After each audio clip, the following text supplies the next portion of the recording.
Персоналот на хотелот во Буенос Ајрес, каде што британскиот пејач Лиам Пејн трагично почина по пат од третиот кат, е под истрага поради сомнение дека на пејачот му набавувал тешки дроги во деновите кои претходеле на неговата смрт. Вработени во хотелот, односно двајца мажи се обвинети за криумчарање на разни наркотици во апартманот на Лиам во хотелот Каса Сур во луксузниот кварт Палермо, пишува Daily Mail. Се верува дека Собар и уште еден член на персоналот ја сокриле дрогата во кутија за сапун, која детективите ја пронашле во собата на Лиам по неговата смрт.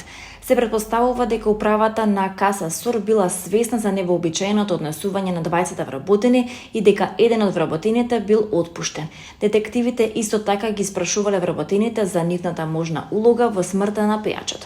Во хотелот имало двајца мажи кои го снабдувале Лиам со дрога, открил близок пријател на Лиам Пејн. Праќаа такси да земат пакети за него. Еден од тие мажи работеше во одделот за чистење. По смртта на Лиам забележале дека едно такси било испратено на домашната адреса на вработениот.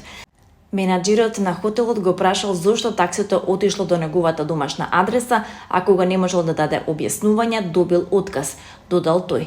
Лиам правеше се за да остане чист, но штом пристигна до хотелот, овие луѓе му нуделе алкохол и дрога, истакнал пријателот на Лиам.